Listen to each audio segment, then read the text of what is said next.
Hey guys, welcome back to the channel. The first fingers of sunlight stretch out across the desert sands, painting the vast emptiness with the promise of a new day. Another day for the workers, another day to bring the Great Pyramid a little closer to the sun. The night's rest was short, punctuated only by the mournful cry of desert foxes and the rustle of wind through the reeds thatched their huts. Now, sleep is forgotten. The workers, both men and women, shake off the sand that clung to them like a second skin and prepare for the day ahead. Rations are issued at the work camp. Each person receives a small loaf of bread, its surface hard and dry, its taste like ground limestone, and a skin of beer. It is not much, but it sustains. The remainder of their diet consists of vegetables grown near the river, onions, garlic, lentils, and flax. Meat is rare, save for the birds that sometimes fall victim to the hawk's talons or are driven mad by the heat and seek shelter within the camp. Occasionally, fish caught in the Nile adds variety to their meals, brought by merchants who ply their trade at the edge of the desert. The workers wash themselves in the nearby river, scraping the previous day's grime and sweat from their bodies with sharp pieces of flint. Once clean, they don their simple tunics, linen garments that offer some respite from the sun's relentless glare. The women wear longer versions that reach their ankles, while the men tie theirs at the waist, revealing forearms and calves hardened by years of toil. Their feet are bare, calloused and strong, used to the shifting sands and the unforgiving limestone. The day's work begins with the raising of the copper drill. Every morning the tools are blessed by an overseer with a ritual chant. The drill, which the workers hold aloft, is the heart of their labor, the key to unlocking the very essence of the bedrock. The copper drill is a marvel of simplicity and ingenuity, a length of metal hardened by fire, fitted at one end with a small circular blade. It is wielded by two workers standing shoulder to shoulder, their combined strength and precision determining the speed and depth of penetration. As the drill starts its slow, rhythmic dance into the rock face, a symphony of sounds fills the air. The scrape of copper on limestone, the grunt of effort, the murmur of instructions. The process is ancient and arduous, a test of human endurance and cooperation. Limestone blocks, each weighing several tons, are dislodged from the bedrock using a combination of wooden wedges and the constant painstaking drilling. These massive stones are then moved closer to the surface using levers and rollers. The workers move with practiced grace, their bodies strong and sure despite the heavy loads they haul. Each block carries a unique stamp, the official seal of quality inspection, ensuring that only the finest stones find their way into the pyramid. The work is hot, dusty, and unending. The workers wipe the sweat from their brows with linen rags, their eyes squinting against the wind-blown grit. But they do not falter. They have learned to read the language of the desert, to respect its rhythms and its wrath. And so they persist, shaping the landscape itself according to the pharaoh's vision. At midday, when the sun is at its zenith and the desert heat shimmers in waves, work is suspended. The workers seek refuge in the shade of nearby hills or return to the relative comfort of their camps. Here, under the shade of their reed huts, they eat their meager rations, drink their beer, and tell stories of a different time and place. Some play board games, their pieces clicking on the flat stones laid out before them. Others lose themselves in the melodies of a flute or the rhythmic beat of a tambourine. It is a time for rest, but also for dreams, for visions of a world beyond the endless horizon of sand. The afternoon brings a renewed burst of energy. The heat begins to recede, replaced by the promise of a cooler evening. Work resumes. The drills hum again, and the limestone yields once more to their patient assault. As the light begins to fade, the pace quickens. There is a sense of urgency now, a need to make the most of the daylight that remains. The workers press on, their shadows stretching and contorting as the sun dips lower in the sky. When the last sliver of sunlight vanishes below the horizon, the workers pack up their tools. Their day is done, but their work is far from finished. The pyramid, silent and imposing, watches over them as they return to their camps. In the flickering light of their fires, they share tales of heroism and adventure, of mythical lands and legendary heroes. There is laughter and music, the rhythmic thump of dancing feet and the sound of clapping hands. Even in the harshest of environments, life finds a way to bloom. The older workers tell stories of the Great Pyramid, how it was conceived by the pharaoh Khufu as his final resting place, a monument to his greatness and an emblem of his undying legacy. How did these massive blocks of stone ascend to the heavens? How were these passages carved with such precision and care? How did the workforce manage to feed and house those who labored here for decades? These questions echo through the ages, but answers elude even the brightest minds. What we do know is that the workers toiled in 3-meter shifts, working 3 weeks at the site and then resting for 3 weeks, possibly spending time with their families or tending to their fields. Yet their labor was not without consequence. The ancient Egyptians believed that every action had a reaction. The toil and sweat, the aching muscles and the occasional injury were not just physical burdens, but signs of their connection to the divine order. Their belief system, intertwined with nature's rhythms and the celestial movements, guided their every move. For them, the hardships of their labor were not merely endured, but understood as necessary contributions to the grand cosmic balance. Every drop of sweat, every callus on their hands, every sunset watched over from the pyramid's ramparts was a testament to their devotion, not just to the pharaoh, but to the universe itself. Evenings are for family, for the warmth of shared meals, for the stories exchanged between parents and children.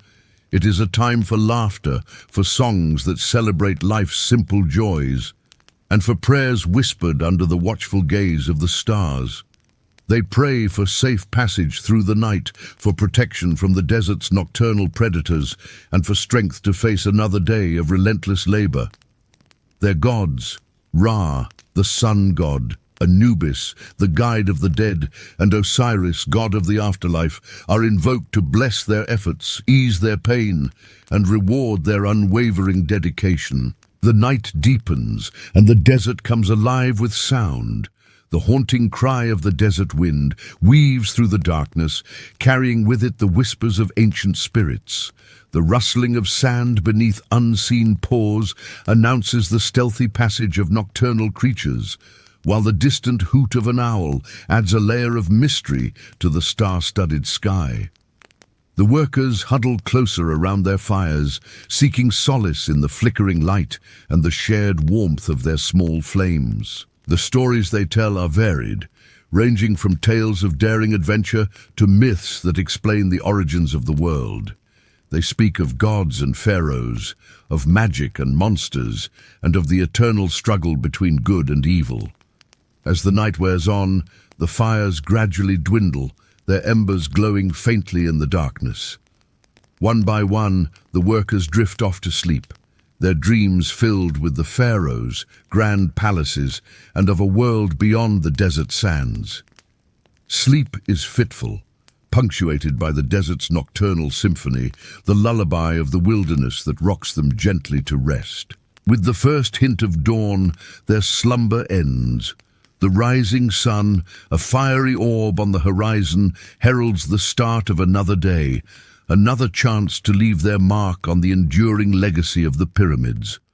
And so, refreshed but resolute, the workers rise to greet the day, ready to continue their eternal task, building a tomb for the pharaoh and a legend for the ages.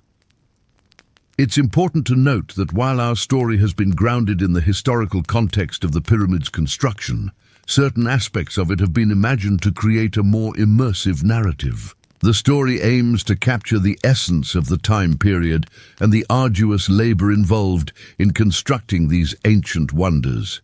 However, it also recognizes the limitations of historical records and the gaps in our understanding of ancient Egyptian society. That concludes our journey into the world of the pyramid builders. We hope you've enjoyed stepping back in time and experiencing a day in the life of these ancient craftsmen. If you'd like to continue exploring history, we invite you to check out our other videos. Thank you for watching. Goodbye. When you think of the pyramids of Giza, what images spring to mind? Perhaps the smooth wonder of the Great Pyramid, the Sphinx's stoic visage, or the aerial view of the three iconic structures aligned majestically on the horizon. But what about the people behind their construction? What was life like for the laborers who made these ancient wonders possible? Did they live in tents or more permanent structures? How did their daily lives look beyond the famous sites? And how did their experiences shape our understanding of this incredible feat of engineering and human endeavor? Welcome to my channel. And today we are transported back to the era of the pharaohs. Our setting is none other than the construction site of the pyramids of Giza. The year is 2560 BC, and the heat of the Egyptian summer is bearing down relentlessly. The first rays of the sun have barely crested the dunes when the air is thick with shimmering heat. The vast plain stretches before us, seemingly endless, a sea of pale gold stretching to the horizon. It's a scene of both stark beauty and quiet exhaustion. For those who must work the land, it is a landscape that offers little respite. At the edge of the desert, nestled amidst the shifting dunes, are the makeshift homes of the workers. These humble dwellings are built from mud bricks, irregular in shape and size, and patched with reeds, offering meager protection from the elements. A thin wisp of smoke curls lazily from the clay cooking fires where barley bread hardens on flat surfaces. The air is thick with the smell of yeast and the tang of beer, a far cry from the rich amber beverage we know. It's a thick, porridge-like brew, low in alcohol, meant more as a source of sustenance than as a drink for merriment. It's a simple, monotonous existence. Breakfast, lunch and supper, bread and beer, filling the belly if not satisfying the spirit. The workers rise early, drawn from their makeshift beds of woven reeds. Their bodies are already weary, not from a day's labor alone, but from weeks and months of unrelenting toil. Before the day has truly begun, dust clings to their sun-baked skin. They move with a practiced rhythm, hauling, dragging, lifting. Their lives are dictated by the very stones they manipulate, enormous limestone blocks cut from nearby quarries. Each piece is a testament to the scale of the project, a silent giant demanding respect and precision. As the day wears on, the heat intensifies. The desert sun beats down relentlessly, baking the sand and turning it into a shimmering mirage. Against this backdrop, the workers move like ants, their muscles straining, their brows furrowed in concentration. The air is filled with the rhythmic sounds of labor, the sharp ring of copper chisels striking stone, the dull scrape of wooden sledges pulled across the gritty sand, and the guttural calls of overseers directing the flow of labor. It's a symphony of industry, a testament to human endurance. But there are moments of respite, brief interludes in the relentless cycle of toil. As the sun climbs higher, the workers seek the scant shade offered by half-built walls. Here they gather, sharing coarse bread, its texture as rough as the stones they shape.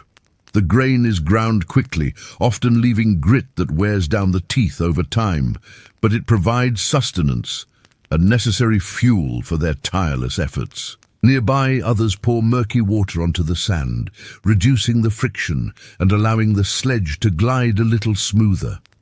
But the relief is short-lived. The rhythm of work soon resumes, hauling, dragging, lifting, each movement precise, each step measured. As the day wanes, the workers continue their labor, their shadows stretching long and lean across the desert sands. There's a camaraderie among them, forged in the fires of shared hardship. They are bound together by the monumental task before them, their individual efforts merging into a collective purpose. The setting sun paints the sky in hues of orange and purple, casting long shadows that dance and sway across the landscape. The desert air cools, bringing a welcome change from the oppressive heat of the day. As twilight deepens, the workers begin to drift towards their simple dwellings. Their bodies are stiff with fatigue, their limbs aching from the day's labor. But there's a quiet satisfaction in their movements, a sense of purpose that drives them on. Inside their modest homes, the workers find solace in the company of family. Children run and play, their laughter echoing in the small spaces. Women tend to hearths, their voices soft and melodic as they prepare simple meals. Men share stories of the day's work, their voices raspy but content. The evening air is alive with the scent of cooking fires, mingled with the earthy aroma of the desert. Meals are simple, consisting of bread dipped in beer, a thick porridge-like substance that provides sustenance and warmth. The taste is bland, but the nourishment sustains them through the long, arduous days. After supper, the workers gather outside their homes, their shadows thin and fragile in the gathering darkness. The desert sky explodes with stars, their pinpoints of light twinkling like celestial jewels. The vastness of the universe humbling, the silence broken only by the murmur of voices and the soft strum of a hand drum. Simple songs are sung, tales of love and loss, of bravery and hope, their melodies lilting and haunting. The desert night is filled with music, a testament to the enduring spirit of humanity. With the coolness of the night, the workers retreat to their makeshift beds, seeking the comfort of sleep. The desert wind whispers through the gaps in the walls, carrying with it the scent of sand and sage. Rest is elusive, often punctuated by dreams of towering pyramids and endless plains. Sleep comes late and departs early, for the rhythm of work is relentless. Each morning brings the promise of a new day, another chance to contribute to the monumental task. Each sunrise is a reminder of the pharaoh's watchful eye, ensuring the progress of the Great Pyramid. The workers awaken to the insistent call of duty. Their bodies soar, their spirits resolute. They rise and stretch, their joints stiff from hours of labor. Each movement is a testament to the toll that physical exertion takes on the human frame. One by one, the workers rise, their faces etched with the hardships they've endured. They wash themselves in the shallows of a nearby stream, the water's gentle flow washing away the grime of the day before. They dress in simple linen garments, their steps sure, their eyes focused on the task ahead. The cycle begins anew, hauling, dragging, lifting. The workers move with a practiced grace, their bodies responding to the demands of the task. The sun climbs higher, the heat intensifies. The workers persevere, their determination unwavering. Amidst the harsh realities of their lives, there is a shared purpose that binds them together, a dedication to creating something that will outlast them all. For these nameless laborers, there is no glory, no recognition. Their names are lost to history, their faces unknown, yet their contribution is undeniable. Without their sweat, their skill, their sheer determination, the pyramids would be nothing more than a collection of stones. Their lives were marked by simplicity, routine, and hardship. They lived in rudimentary dwellings. Their diet consisted of basic foods, and their days were filled with back-breaking labor. But within this simplicity, there was a sense of community. The workers lived in close-knit groups, relying on one another for support and companionship. They shared stories, songs, and perhaps even dreams of a better life beyond the desert sands.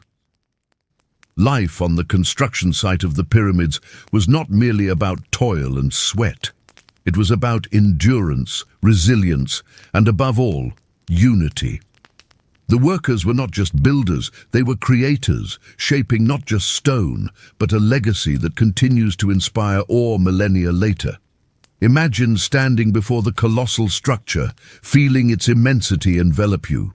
The ancient stones, weathered by time, bear silent witness to the countless hands that shaped them. In their rough-hewn surfaces, you can almost see the imprint of the workers, the pharaoh's subjects who toiled under the scorching sun, whose sweat mingled with the dust, whose muscles strained and bones ached. As you gaze up at the majestic peak of the pyramid, remember that every block, every layer, every angle was the result of their unwavering effort. These silent builders, whose names may be lost to history, yet whose legacy is etched in stone. What do you find most fascinating about the lives of the workers who built the pyramids? Do you find their dedication and perseverance inspiring? Let me know in the comments below. Also, please like and subscribe. Thanks for tuning in. See you next time. Pharaoh Khufu is a name that echoes through the sands of time, synonymous with the Great Pyramid of Giza. But beyond his monumental legacy, what do we truly know of the man who shaped one of the ancient world's most enduring icons? Today, we delve into the depths of history to uncover the life and times of Pharaoh Khufu. Born into a dynasty of builders, Khufu ascended to the throne of Egypt during the 4th dynasty around the 26th century BCE. His reign, which some historians estimate to have lasted between 27 and 300 BC, marked a significant chapter in ancient Egyptian history. Under his rule, Egypt flourished, enjoying a period of stability, prosperity, and cultural advancement. Khufu's reign was profoundly influenced by his father, Pharaoh Sneferu, who had already made his mark on the kingdom.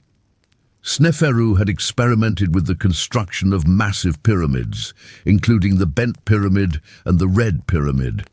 These structures not only showcased the growing ambition of the Egyptian rulers, but also served as testing grounds for the techniques and manpower that would be utilized in the construction of the Great Pyramid.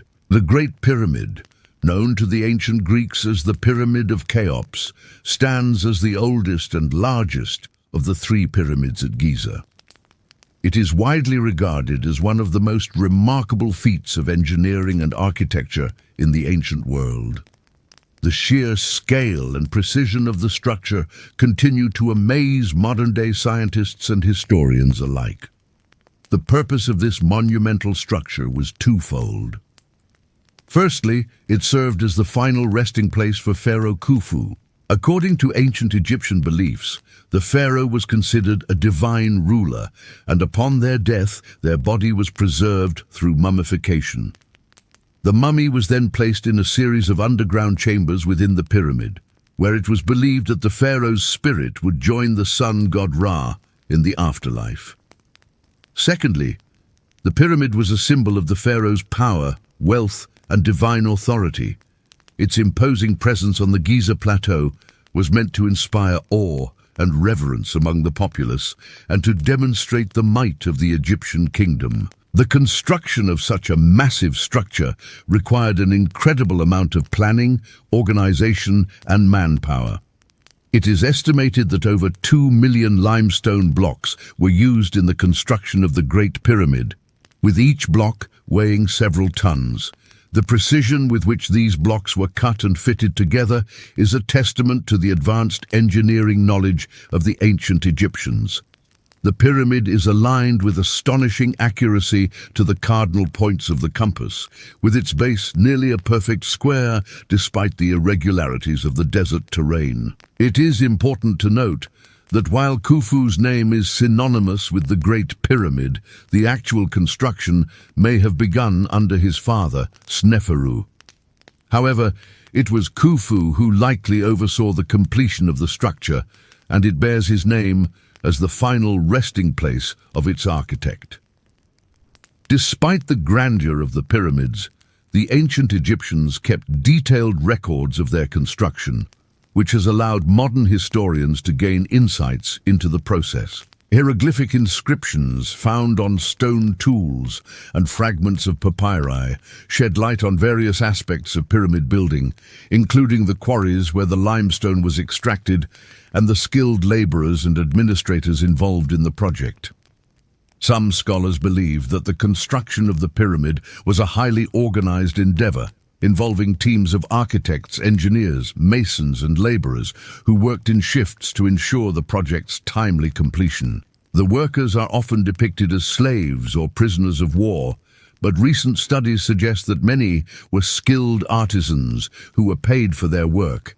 In fact, evidence has shown that some workers were granted land and even had their own housing facilities near the construction site.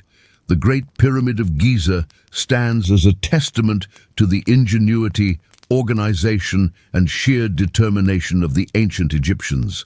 Its construction was a monumental achievement that required the combined efforts of thousands of individuals working over a period of several decades. While Khufu is most renowned for the Great Pyramid, his reign was marked by other significant accomplishments as well.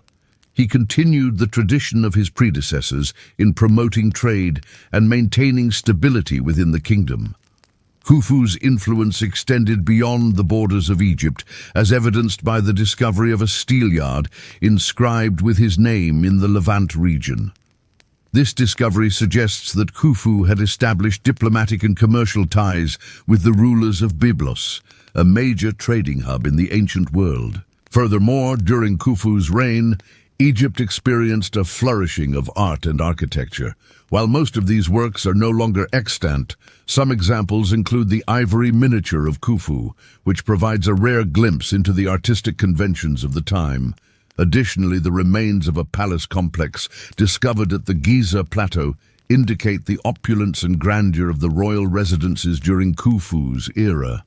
However, not all accounts of Khufu are flattering. Greek historians, writing centuries after Khufu's reign, often portrayed him in a negative light, depicting him as a cruel and tyrannical ruler. These accounts, which may have been influenced by political agendas or a lack of understanding of Egyptian culture, paint a picture of a pharaoh who exploited his workers and oppressed his people. One of the most enduring legends associated with Khufu is the story of his supposed exploitation of the workforce involved in the construction of the pyramids. According to some accounts, Khufu forced thousands of slaves and prisoners of war to work on the pyramid's construction, subjecting them to harsh conditions and brutal punishments. While it is true that pyramid construction would have required a large and disciplined workforce, there is no direct evidence to support the notion that Khufu employed slave labor. In fact, the available evidence suggests that the workers were paid for their services and were treated with a degree of respect. Another controversial aspect of Khufu's reign is the alleged size of his army. Some sources claim that Khufu maintained a massive military force that he used to subjugate neighboring regions. However, these claims are not substantiated by archaeological findings or contemporary records. The relatively peaceful nature of Khufu's reign, as evidenced by the lack of evidence for large-scale military campaigns, casts doubt on the veracity of these accounts. Despite the controversies, Pharaoh Khufu remains an enigmatic and influential figure in ancient Egyptian history. His contributions to architecture, trade, and diplomacy left a lasting impact on the kingdom. While much of what we know about him comes from Greek sources, which may be biased or inaccurate, ongoing archaeological discoveries continue to shed new light on his reign. The Great Pyramid of Giza, which serves as his final resting place, continues to captivate the world with its grandeur and mystery, and as long as it stands, the legacy of Pharaoh Khufu will endure. As we conclude our exploration of Pharaoh Khufu, it's important to acknowledge the gaps in our knowledge and the challenges of separating fact from fiction. Much of what we know about him comes from ancient texts written by outsiders, which may not provide a comprehensive or entirely accurate portrayal of his reign. The true extent of his accomplishments and the complexities of his legacy may never be fully known. Pharaoh Khufu, the builder of the Great Pyramid, forever linked to one of the ancient world's most iconic monuments. His name echoes through time, a symbol of both human ingenuity and the relentless march of progress.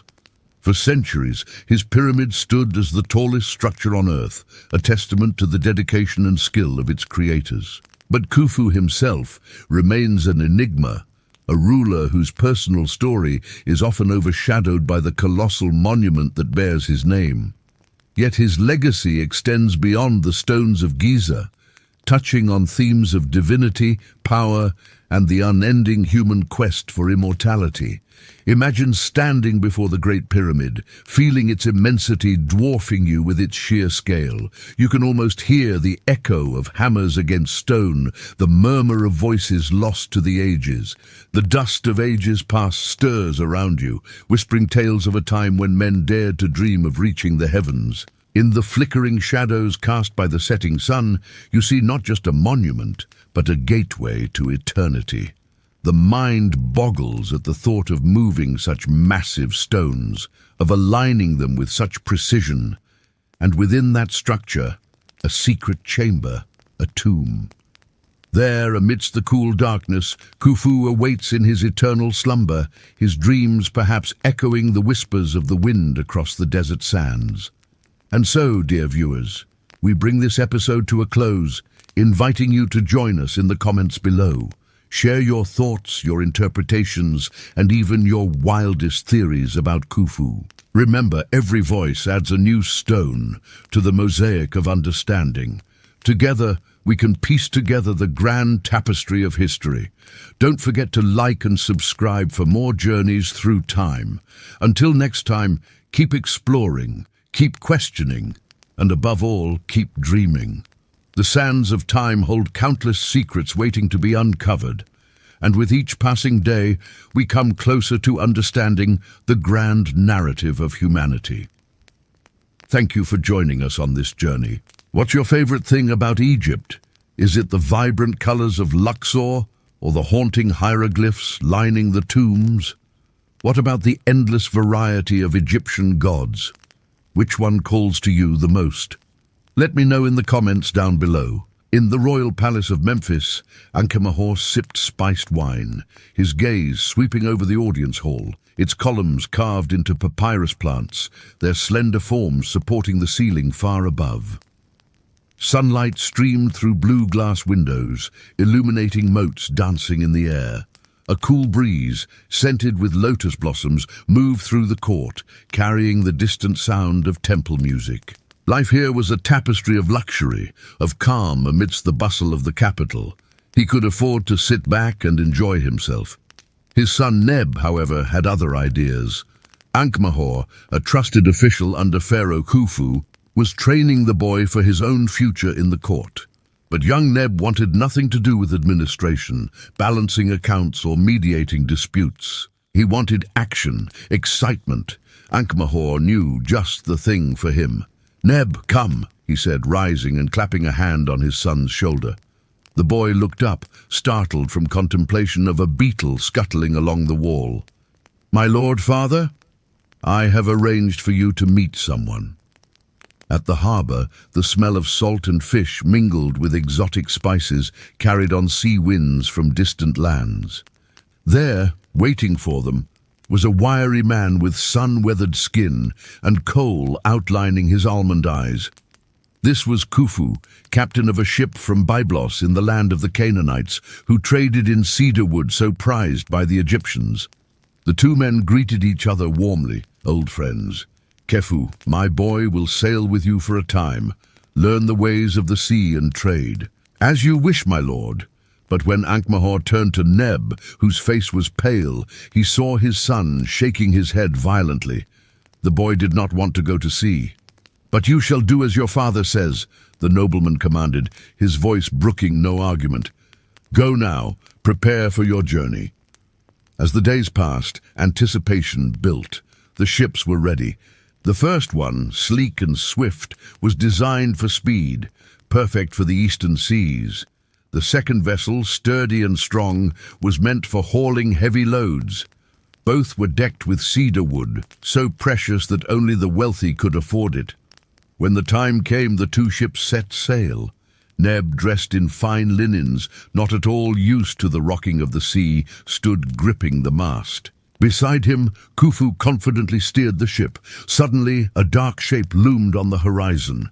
"Land ho!" cried one of the sailors, and soon they could make out details. It was a port, bustling with activity. Merchants called out prices, artisans displayed wares, and sailors lounged against masts, unloading cargo, gathering supplies, trading treasures. The port teemed with life. Over the next weeks, the port became a hive of activity, housing the ships, their crews, and their valuable cargoes. The two groups went about their daily routines, mixing with merchants, sailors, and local officials.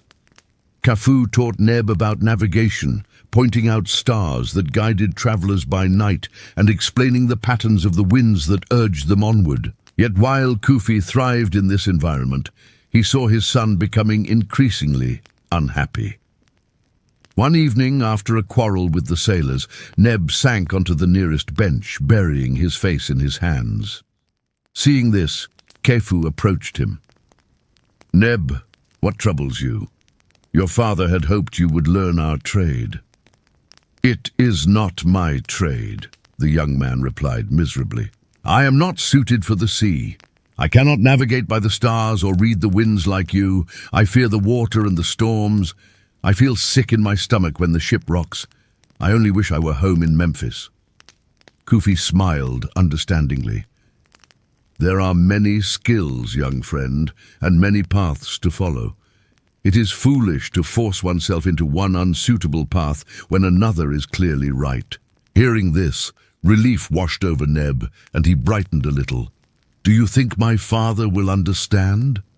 "Time, and only time, will tell. But whatever happens, I believe you will find your way. You must follow your own path." The long journey home began. The familiar shores of Egypt appeared on the horizon, bringing with them a mix of emotions: relief, joy, and fear. Would his father be angry, disappointed, or worse? As they approached Memphis, Khufu prepared for the reception. He knew Ankh-Mahor well enough to anticipate his reaction. The nobleman paced his garden, his face creased with worry, his servants scurrying to make him refreshments. Just then, the familiar shapes of the two ships emerged from the river mists, docking at the designated pier. Ankh-Mahor hurried down to the shore and scanned the crowd of sailors and merchants disembarking. Then he spotted them, his son and the ship captain, walking side by side toward him. Relief flooded him. Both ships had returned safely, but his gaze lingered on Neb, searching for signs of the arduous journey. Had his son learned anything of worth? Ankh-Mahor embraced his son, relief and pride mingling in his chest. Soon they were seated in the garden, sipping wine, listening as the three men talked. First, Kepha told the story of the voyage, of the storms weathered and ports visited, the dangers overcome and lessons learned. Then Neb spoke of his own experiences, his struggles with seasickness and his gradual mastery of it, his initial fears and eventual confidence. Finally, when the captain nodded toward him, Ankh-Mahor listened intently as his son described the constellations he had learned to navigate by, the winds he had observed, and the new skills he had acquired. At the end, silence fell. Ankh-Mahor met his son's gaze, seeing the young man he had raised, tempered by experience, more mature and self-assured. The nobleman realized then that sometimes a journey is not about the destination, but the transformation of the traveler. Imagine yourself transported back to the old kingdom of Egypt. You find yourself standing beside the colossal pyramids of Giza, their shadows stretching long in the desert sun. Around you, workers haul massive stones, their muscles straining, their voices calling out in the hot wind. You watch as they maneuver blocks weighing tons, fitting them precisely one by one. Their work is backbreaking, their days endless under the merciless glare of the Egyptian sun. Their hands are rough, their skin leathery, their bodies perpetually dusted with fine gravel. They live in a world of angles, of the exact measurements of stones, and the endless calculations required to raise ever higher the monument to the pharaoh. Now let us step away from the quarry dust and the desert heat. The endless hauling of stone fades behind us. We travel north along the Nile, the lifeline of Egypt, until we reach Memphis, the bustling capital of the Old Kingdom. Here, the air carries not only the smell of sand, but also of lotus blossoms, incense, and freshly baked bread. In this city of temples and palaces, life was very different for those who served the gods. Let us imagine for a moment the daily rhythm of a high priest. The day begins before the sun has fully risen. The priest rises from a linen-covered bed in chambers cooled by shaded courtyards. Servants bring water, poured from jars of alabaster, and scented oils to cleanse the skin. The priest dresses in fresh linen, its folds white and pure, symbolic of ritual cleanliness. Unlike the pyramid builder whose hands are calloused and cracked, the priests are soft, carefully tended, reserved for gestures of blessing and ritual. The temple looms nearby, vast and imposing. Its outer walls are tall, decorated with carvings of gods and kings. Inside, the air is cooler, dim, and fragrant with incense. The temple is not simply a place of worship, it is the very house of the gods. And the priest moving silently through the halls is not merely a man. He is a servant of divine beings. The rituals are precise. In the innermost sanctuary, hidden from common eyes, stands the statue of the god, perhaps Ptah, the creator god of Memphis. Each morning, the high priest enters this sanctuary. He removes the linen wrappings from the statue, bathes it with sacred water, anoints it with oils, and dresses it again in fresh cloth. Perfume is burned, bread and beer are set upon altars, and hymns are chanted in low, steady tones. The god is awakened, tended, and nourished, as though the statue were a living presence. Outside, the temple complex hums with life.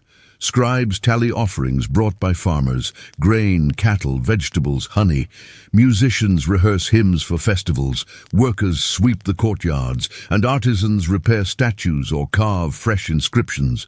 For the priest, the temple is both a place of worship and administration. He oversees not only rituals, but also land holdings, granaries, and workers tied to the temple estate. Imagine the contrast with the pyramid builder's noon meal of coarse bread and thick beer. Here, when the priest pauses to eat, the fare is richer. Fresh fish from the Nile, dates and figs, vegetables flavored with herbs, bread baked from the finest flour, beer brewed smooth, and sometimes wine, a luxury few ever tasted. Meals are taken in shaded courtyards, the air stirred by palm fronds, the sound of fountains trickling softly in the background. As the day progresses, ceremonies mark the hours. Offerings are replaced, hymns sung again, processions prepared. On festival days, the temple bursts into life. Sacred barks, ornate boats adorned with gold and colored paint, are carried on the shoulders of priests through the streets, the image of the god concealed within. Crowds gather, singing and clapping, as incense smoke drifts into the air. For the common people, this is the rare chance to glimpse the divine. For the high priest, it is the center of his role, guiding the god's presence through the city. And in the quiet moments, when no ritual demands his time, the high priest studies. He recites hymns committed to memory, reads sacred texts on papyrus scrolls, and consults with scribes about the alignment of stars, astronomy, mathematics, medicine. All of these are woven into temple knowledge. The priest's mind is filled not with the strain of pulling stone, but with symbols, rituals, and cosmic order. As evening comes, the final rituals are performed. The god's statue is clothed once again in fresh linen, wrapped as one would wrap the dead, then sealed within its chamber for the night. The temple doors close. Darkness and silence descend. The high priest returns to his residence. Servants light lamps of flickering oil. Musicians may play soft melodies on harps or flutes. He reclines, dining on richer foods, sipping wine, while the stars emerge over Memphis. He looks upward, perhaps pondering the same constellations that guided the pyramid shafts, the stars of Orion, the bright glow of Sirius. But his thoughts are not of labor and toil. His role is to interpret the will of the gods, to keep the balance of Ma'at, the divine order that held Egypt together. The contrast could not be sharper. At Giza, men collapse onto reed mats, their bodies aching, dust in their hair, bread in their stomachs. At Memphis, the high priest lies on linen, his body perfumed, his belly full, his mind devoted to the divine. And yet, both are bound by the same system. The builders and the priests, the laborers and the elites, all served the pharaoh, all served the gods, all played their part in a society where life was a constant offering to eternity. The desert night closes in, stars scattered above, the river flowing endlessly below. Two lives, one of toil, one of ritual, woven together in the tapestry of ancient Egypt. This is a tale of two roles, two settings, two experiences of ancient Egyptian life. Yet they are parts of the same grand design. Just as the rising sun mirrored the resurrection of Osiris, so too did the lives of the pyramid builders, and the priests mirror each other, reflecting the dual nature of the eternal kingdom. One life toiled beneath the scorching sun, shaping stones into monuments to the afterlife. The other lived in the shade of temple walls, shaping prayers and rituals to ensure the pharaoh's journey to the heavens. Both roles were essential. Both contributed to the grand narrative of Egypt's belief in an everlasting realm.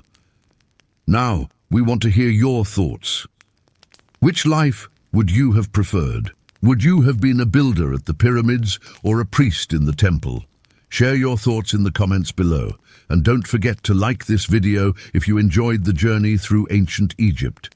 Your engagement helps us bring more history to life. Thanks for watching. In the hushed stillness of dawn, as the first fingers of sunlight begin to stroke the eastern horizon, there's an invitation waiting for those who have walked the path of knowledge, delved into the depths of wisdom, and sought the solace of contemplation. It's an invitation to join us in our final moments in ancient Egypt. Our journey began in the grand city of Thebes, where tales of kings and myths intertwined. We strolled through its bustling marketplace, where merchants hawked their wares, their voices echoing tales of distant lands. We stood in the shadow of the great Karnak temple, its pillars like sentinels guarding secrets of pharaonic might. And in the temple of Luxor, we felt the presence of Amun-Ra as priests chanted hymns in his honor. Then we traveled to the Valley of the Kings, where pharaohs found their eternal rest. In the heart of the valley, beneath the weight of the earth, we discovered the tomb of Tutankhamun, a portal to a bygone era. As we ventured deeper into the labyrinthine passages, adorned with hieroglyphic tales, we understood the weight of history pressing upon us. In the silence of the burial chamber, where the boy king lay entombed, we marveled at the artistry that transformed stone and pigment into a testament to immortality. But our odyssey continued to the enigmatic Giza Plateau, where the colossal pyramids pierce the heavens. We scaled the Great Pyramid of Khufu, feeling the sun-baked limestone beneath our hands, each rock monolith whispering tales of the human spirit's relentless drive. At the summit, we stood in the Queen's chamber, contemplating the pharaoh's celestial aspirations as we gazed up through the millennia-old air shaft reaching for the stars. From the apex of the pyramid, we descended into the labyrinthine passages below, traversing the grand gallery, our footsteps echoing the tread of those who walked before us. In the subterranean realm, we explored the hidden chambers and shafts, contemplating the ingenuity and determination that made these marvels possible. Yet our journey was not solely focused on the monumental. We roamed the streets of Memphis, the ancient capital, where we marveled at the colossal statue of Ramses the Pigeon, its very presence exuding pharaonic grandeur. We visited the Temple of Ptah, where priests performed their sacred rituals, the air thick with incense and devotion. In the bustling marketplace, we bartered for papyrus scrolls, each sheet a potential window into ancient wisdom. And in the tranquil temple of Hathor, we found respite, listening to the gentle tinkling of the sistrum, as worshippers praised the goddess of music and joy. Our exploration led us to the magnificent temple of Karnak, a complex of pillars, courts, and chapels that unfolded like a sacred city within the city. As we navigated its vast expanse, we discovered the Red Chapel of Pharaoh Thutmose III, where the pharaoh's military victories were immortalized in vibrant colors. We also explored the Avenue of the Sphinxes, their enigmatic gaze seeming to hold secrets of ages past. In the sanctuary of Amun-Ra, the supreme god of the Egyptian pantheon, we witnessed the ritual procession of the sacred bark, the boat of the sun god gliding majestically through the temple, bringing light into darkness. Yet our experiences were not confined to the daylight hours, for in the evenings we gathered around flickering papyrus lamps, sharing stories and insights with fellow travelers from across the world. We feasted on traditional Egyptian fare, savoring the flavors of dates, figs, and bread, each bite a link to the culinary traditions of the pharaohs. As the nights deepened, we listened to the haunting strains of the oud, its melodies echoing the tales of love and loss immortalized in hieroglyphics. The rhythmic beat of the tambourine mingled with the soaring notes of the flute, creating a symphony of sound that transported us to another time. And as the full moon bathed the Nile in its silvery light, we embarked on a felucca ride, the ancient Egyptian sailboat skimming across the water, mirroring the constellations that glittered above. The gentle breeze carrying the scent of lotus and papyrus, we felt a profound connection to the pharaohs who had sailed these waters millennia ago. Under the cloak of darkness, we revisited the Karnak temple, its massive pylons casting elongated shadows. We watched in awe as the sky blazed with the colors of sunset, painting the temple complex in hues of crimson and gold.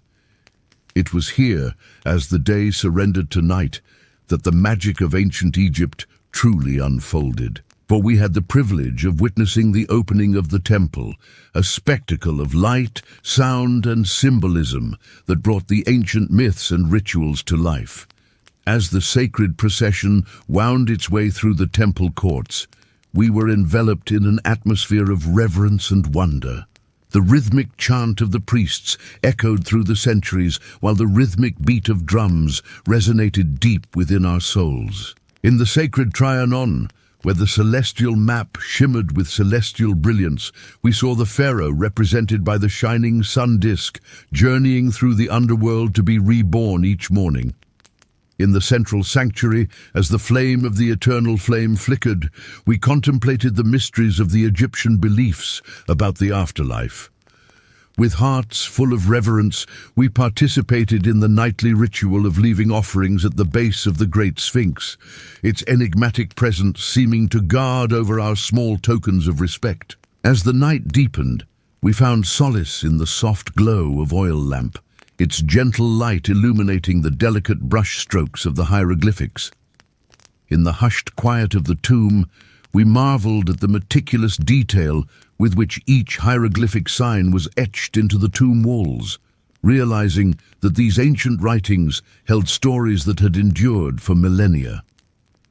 Now, as our time in ancient Egypt draws to a close, we stand before the majestic pyramids, the embodiment of a civilization that thrived in the shadow of these colossal structures. The dry, wind-blown landscape stretches around us, a testament to the resilience of nature in the face of the relentless sun. The memory of Khafra, the second builder pharaoh, lingers in our minds as we recall the intricately designed corridors and chambers hidden beneath the second-largest pyramid of Giza. The echoes of his reign resonate through the ages, reminding us of the ambition and ingenuity of the ancient Egyptians. As we traverse the arid plains, the towering forms of the red and bent pyramids come into view, silent sentinels that have witnessed the ebb and flow of time. These structures, though lesser known, stand as symbols of the vast architectural achievements of a bygone era. The hot desert wind whispers tales of generations past, carrying with it the scent of sun-baked earth and distant memories. We shield our eyes against the glare, squinting at the horizon, where the sky seems to meet the desert in a hazy embrace. Each grain of sand beneath our feet tells a story of ancient journeys and the relentless march of time. In the hushed stillness of the desert, the rhythmic chanting of a local Bedouin guide breaks the silence. His words, though foreign to our ears, resonate with the cadence of a language long forgotten. As he speaks, we feel a profound sense of connection to the nomadic traditions that have thrived in this unforgiving landscape for centuries. The Bedouin, with their deep understanding of the desert's rhythms, navigate the shifting dunes with ease, their presence a testament to the enduring human spirit in the face of nature's raw power. They share with us stories of survival and adaptation, of finding oases amidst the vast emptiness, and of reading the subtle signs of the desert's ever-changing moods. The rhythmic rise and fall of their voices blend with the haunting melody of the desert wind, creating a soundscape that stirs our souls.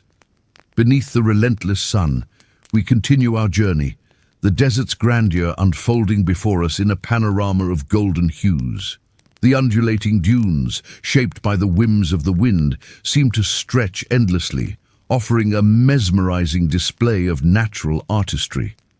In the heart of this arid expanse, we discover the weathered remnants of ancient tombs, their presence a reminder of the civilizations that once found solace in the desert's embrace. The weathered stones whisper tales of lives lived, loved and lost in a time when the desert held different secrets.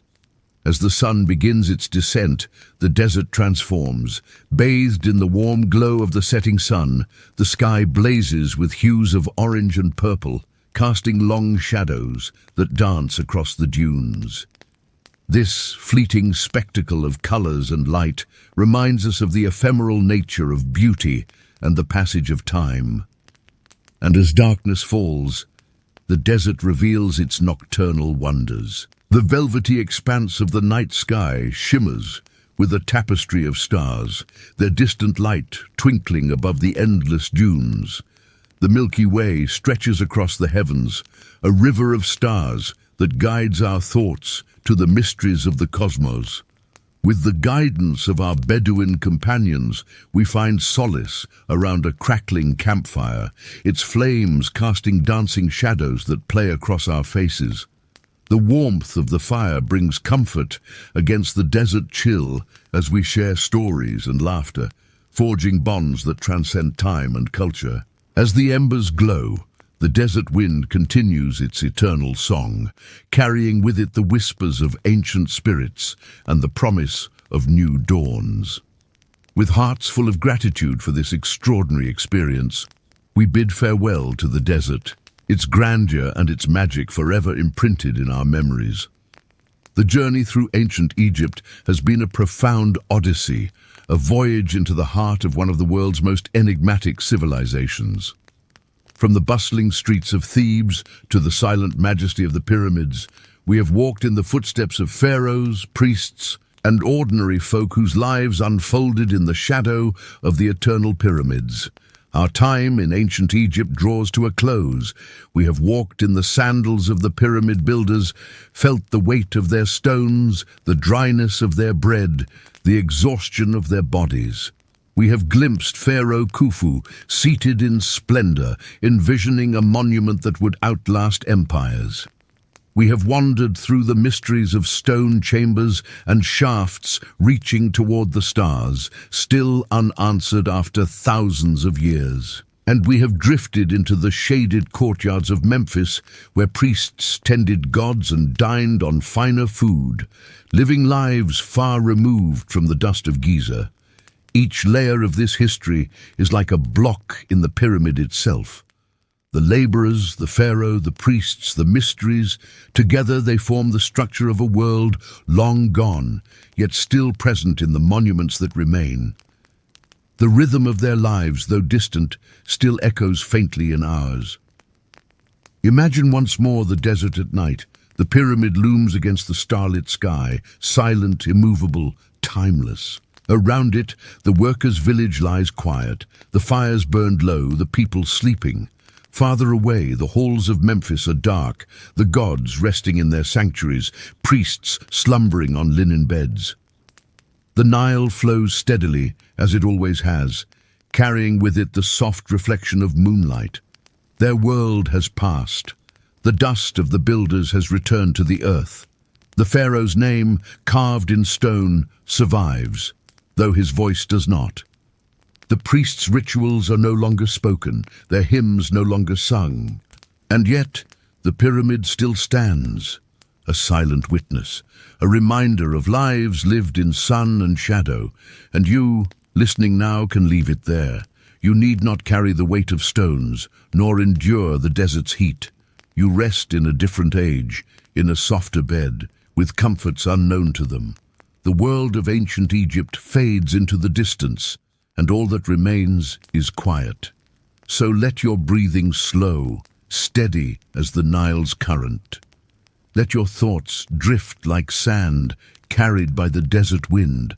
The voices of the past grow softer, the stars above them blur, and as the pyramid fades into the horizon of your mind, you can rest. Rest as they did under the eternal sky.